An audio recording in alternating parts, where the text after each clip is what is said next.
नमस्कार शेतकरी मित्रांनो.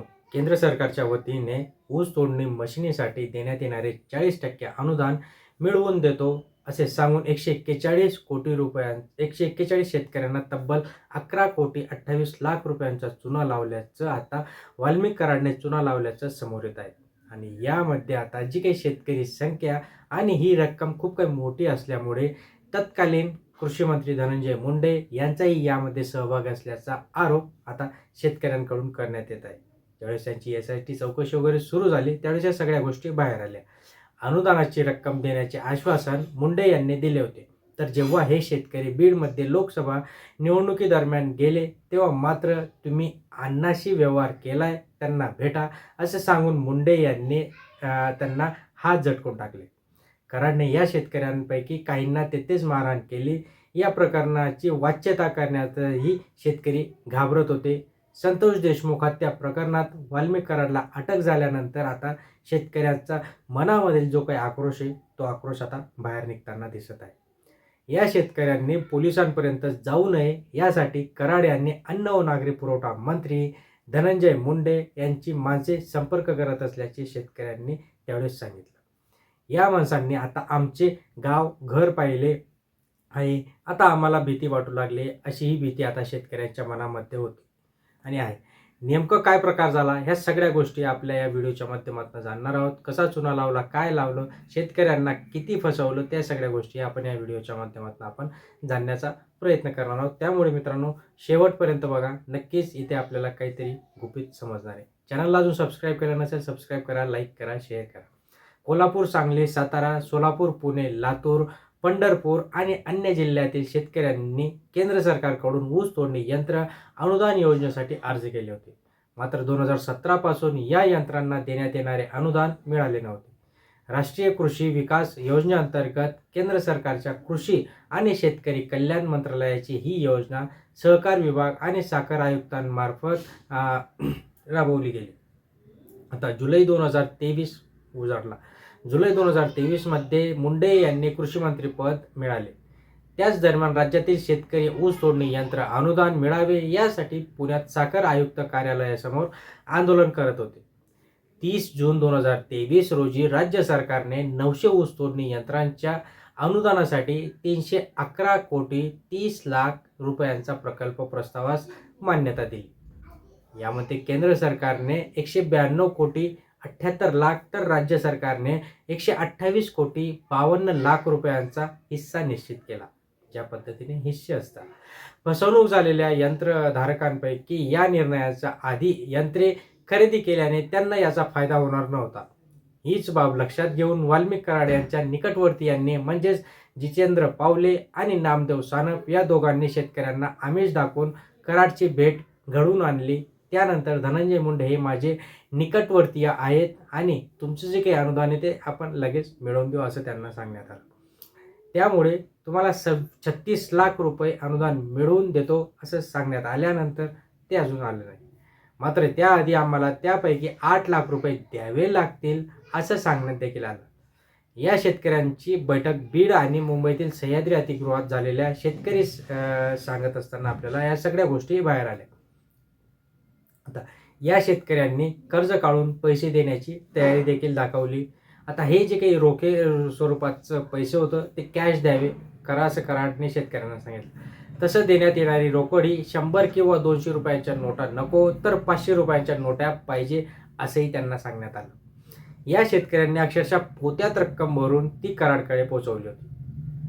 पण झालं काय त्याच्यानंतरचा विषय तर इंटरेस्टिंग आहेच.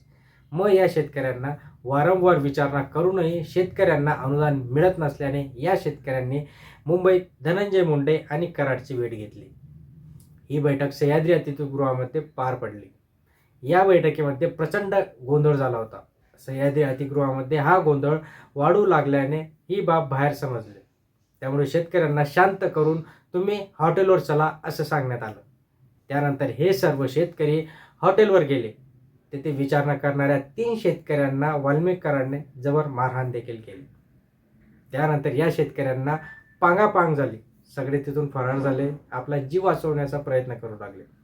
कर्ज काढून रक्कम दिल्याने शेतकऱ्यांनी कराडकडे अनुदान मिळाले नसेल तर आम्ही दिलेले पैसे तरी परत द्या असा तगादा लावला. त्यानंतर कराडच्या सहकाऱ्यांनी या शेतकऱ्यांना बीडमध्ये बोलवून घेतले.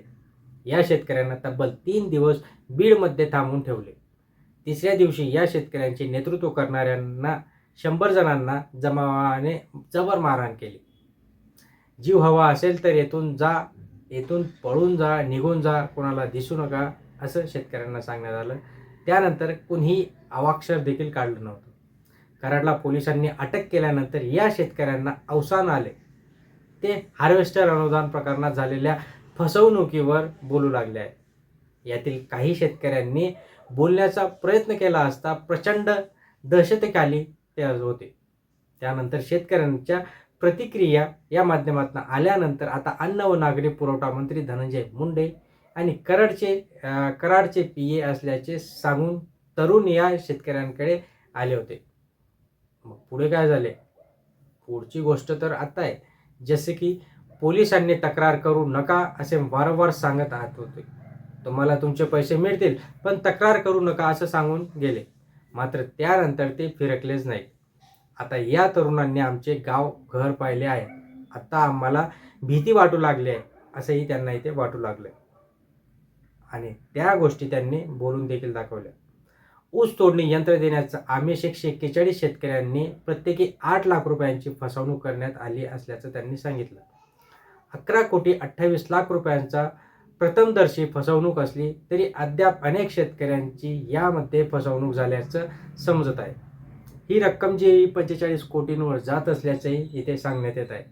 या सगळ्या ज्या काही गोष्टी आहेत त्या सगळ्या ज्या काही तक्रारी त्या शेतकरी आता बाहेर काढू लागले.